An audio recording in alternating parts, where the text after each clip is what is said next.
Hello there and welcome back to the DBMS video series. In this series, we are going to talk about the question set 44.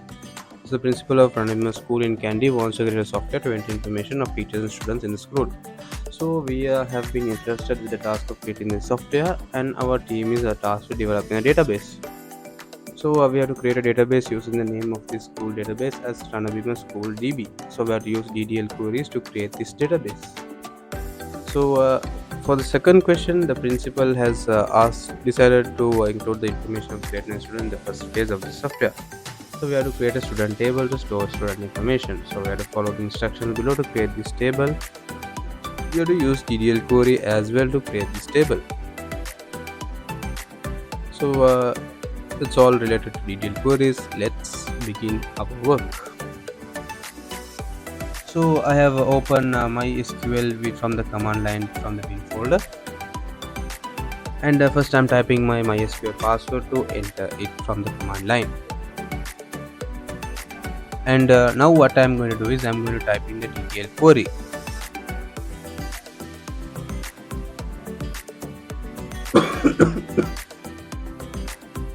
So I have already typed the DDL query, create database if not exists Ranabima SCHDB.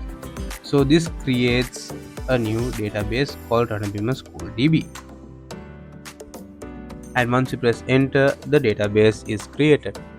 Let's have a look in our ADSQL whether it has got created.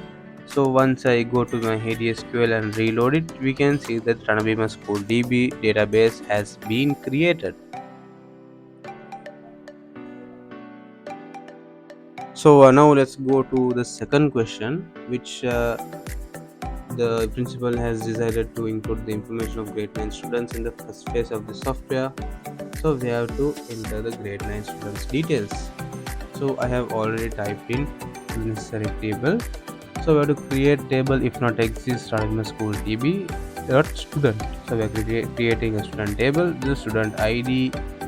So the first column is student ID, it is an int value and not null, and it is auto incremental, and it is also a primary key.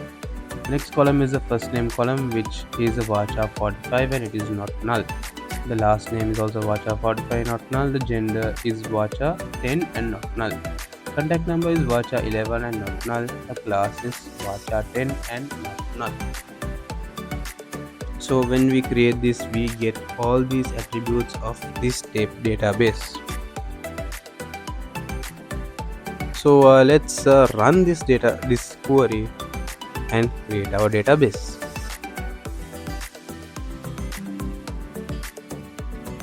Our query has been executed successfully. Let's reload our database and check whether the student table has been created. Yes, it has been created along with the columns. Now let's go to the third question. So we have to store teacher details. So we have to create a table using DDL. So I am already written the query, that is create table if not exists, and I'm going to type Ranabima School DB dot teacher. We are creating a new table called teacher table, and then we are creating the columns teacher ID, first name, last name, gender, contact number, and email. So as we discussed earlier, that the first is going to be int not null and auto incremental, and it's a primary key. So we have successfully entered that into our database. Now when we open Ranabima School DB, the teacher table has been created along with its columns.